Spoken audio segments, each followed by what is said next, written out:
Hey, we back with another banger video. I got a crazy story for y'all today, man. But yeah, this is a sad story, but it's kind of a redemption story too. But the first one I want to show y'all is a woman basically confront her man because her man literally gave her 12 STDs in 6 months. Like, how does that happen? 12 STDs in 6 months? I wish you would have left him after the first one he gave you, or the second, or maybe the third. But one of the STDs end up being HIV. Now that's sad. That's completely sad that a guy would know he got something like that and then willingly pass it to somebody else. Totally sad. Y'all check this clip out. I'm not lying. This a public street. This a public street. Hey, you can't. I ain't did wrong. Right? Like you don't care about giving me AIDS. You know you had a STD. Yes, the fuck you did. I showed you the paperwork.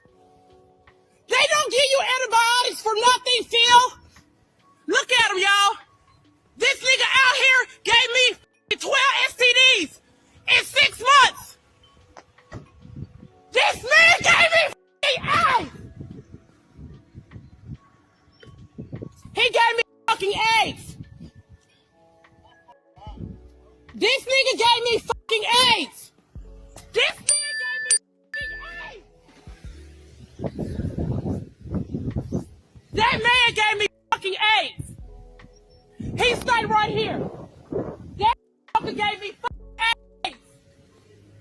So y'all see that situation is bad, and this stuff like this happens every single day.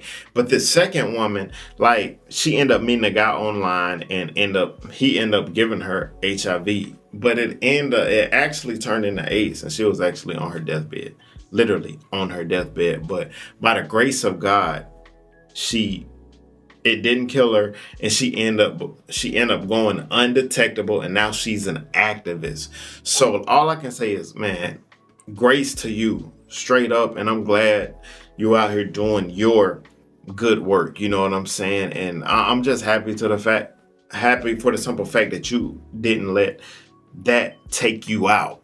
You know what I'm saying? Like, I know you got you're undetectable, but at the end of the day, you're undetectable.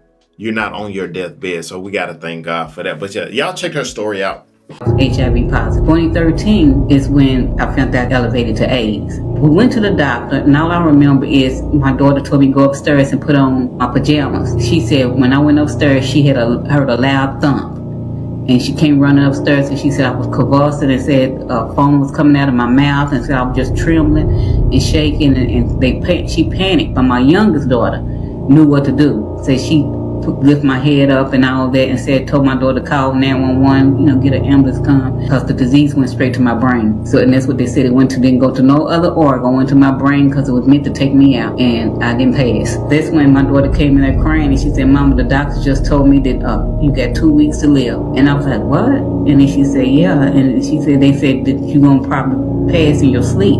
And I was wondering why they would come in there checking on me all the time, because they would come in there and check, because I had dementia. I was doing this sundowning. It was hard, and I was always like thinking that I was seeing stuff, like somebody's coming in the house stealing furniture, and I was hallucinating a lot and couldn't walk. I was in a wheelchair, so I was really, really bad out. I ended up taking the medicine. It was like a cocktail of medicine. I hated taking it, but my daughters, they had to sit there and watch me take it to make sure I was going to take it. But after she came in there crying, it made me look at things a whole lot different about life, and how much I do love my life, and I love my grandkids and my daughters. I know how when my father took his life, how I felt. She was happy when I wanted to go to therapy because I knew I needed it. I know I needed 100+%. And the Lord spoke to me and said, you need to forgive yourself. You forgave him, you need to forgive yourself. Because I was mad at myself too, like, why did you make this stupid mistake? Well, I met this man online. I had written my first book, and I was promoting it on some social media. He reached out to me and said, I see you did this book and stuff, and he started talking to me about God. We started talking, we started conversing like every single day, giving each other our telephone numbers, and he would call me on my lunch break at work, telling me, and then after months, he would tell me he done fell in love with me. So he was a manipulator. He was like really grooming me. After like 9 months, he wanted us to meet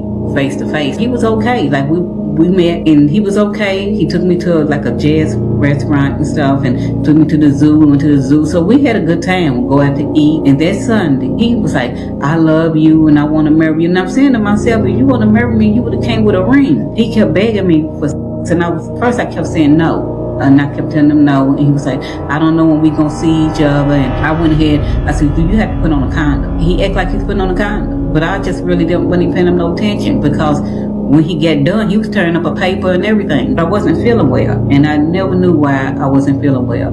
And one day I was driving and that's when I knew something was wrong. So I went to this lady doctor and she said, well, your symptoms are HIV. And I was like, man, I'm not knowing what the symptoms are. So I was like, no, ain't no way I can have HIV because I didn't know it could stay in your body up to 10 years. But me, of course, I'm going to be the one who stays up in their body 10 years. She asked me, she said, can I test you for HIV? And I said, sure, I know it's going to come back negative. Because I was sure of myself I didn't have that. She came out and she said, you tested positive. And I was shocked. And I was saying, how the heck did I get this? And, everything was going through my mind. And I was like, no, I ain't got this. I'm going to get a second diagnosis. And knowing she was telling the truth that I had it. Because I had the symptoms. I looked it up. I did have the symptoms. I had the rash on my foot. My throat was hurting like for 3 weeks. I got addicted to cough drop. Fingers, I would wake up and they'd be bent back and stuff like it stuck. That stomach pain was the worst pain I ever had. It was worse than labor pains. It hurt so bad like I couldn't walk. I got married at a young age. I was 16. I thought it was the right thing to do because I had my daughter. So I was thinking it was the right thing to do. My ex-mother-in-law really wanted it so bad, so she went behind our back and had my mother sign the papers. I left my ex-husband because he was like locking me in the house and taking the telephones with him. He would wrap the phone up. I sit and watch him do it. Wrap the phone, take the cord off the wall, wrap the phone up and take it with him. He would rig up the blinds so I wouldn't look at the window. He made me drop out of high school because he was so jealous and so controlling, and I wasn't the type of girl. I wasn't raised like he was raised. The second boyfriend, after I left my ex-husband, they kidnapped my kids. They're supposed to keep my kids because I ended up getting pregnant by this man. That's my third daughter who had 5 babies. I'm begging her, please don't have no more. She had 5. Guess who had to raise them? I did. So I started drinking a lot. Then I started drinking because I was sexually assaulted when I was 21 by a guy I didn't even know. And that's why I be telling my daughters I didn't know the guy, so that even hurts worse because I couldn't even point him out in the lineup. I used to see him in the neighborhood, but I never spoke to him or anything. I didn't know he was liking me, but I wasn't attracted to him. But I woke up and he was raping me. So I became celibate. I used to smoke cigarettes. I stopped smoking because all that stuff I started at 21, going to clubs and all that because I didn't do any of that. At first, I was going to college and everything, but it was still like the crazy relationship I was in. The second one, that's the one that was on. He sold my car for. He sold my full amount of color TV for. And he used to fight me, and probably because he wanted to get high. And I walked in the room. This is how I knew he was on, and I didn't know people shot up. I walked in the room one day. Him and his cousin was in the room. Both of them had needles in their arm. I didn't know. I thought they were shooting up medicine. And he called me the B word and said, "Get out." I didn't take my medicine. My daughters kept saying, "Take your medicine, take your medicine." I said, "Okay," but I wouldn't take it because I was like, if I'm gonna go, then I'm gonna go, not realizing that I take this medicine, it's gonna keep me alive. And I knew that, but I didn't care. I was having dreams about heaven, and my aunt was there, and she told me, she said, "You need to go." My nickname is Niecy, and she said, "Niecy, you need to go back." And I kept shaking my head no. She said, "You got to go back because you got a lot of stuff to do on earth for the Lord." And she wasn't the second person. Maya Angelou told me that in a dream too. I had a dream about her as well.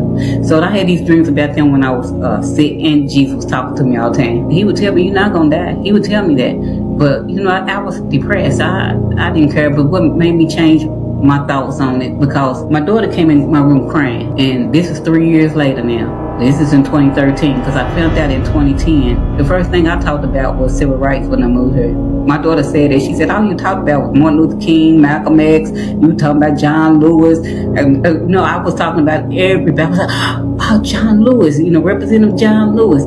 All he was looking for was how he used to say it.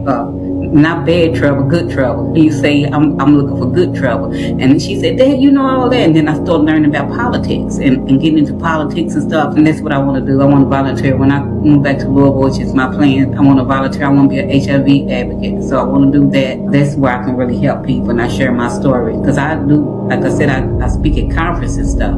and in churches, and I see how these people be smiling, and some of them be crying when they hear my story, but they always come up to me and my daughters to say thank you. Because if I made it after all this, they can make it, because I was nearly, gone. I was almost a goner. I'm undetectable now. I was so happy. I couldn't wait to get home to tell my other daughters. I was so happy because I was out of that she gonna die. I was out of that. It was over. It was over. And then I was just ready to live. I was ready to live life. I was able to walk. So that's when I became a motivational speaker. I just love it. And I can't wait to get back to Louisville so I can start again. Because it does help people. And I just love it. And I just love helping people. And I felt good about that. And I'm not in a position to do something for free. But the Lord put that on my heart to do that. And I did it for free. But yeah, y'all see that, man? That was like that's a crazy story. And like I always tell y'all when I do these videos like this, make sure y'all careful out here. This is a very sexualized culture. Everybody out here getting down, you know what I'm saying? Unprotected, ain't no telling what they passing around. HIV and many other diseases are at an all-time high. So make sure y'all just keep me in mind. When y'all, no, don't keep me in mind now when y'all doing y'all thing. Don't keep me in mind. I'm just saying just the message. The message.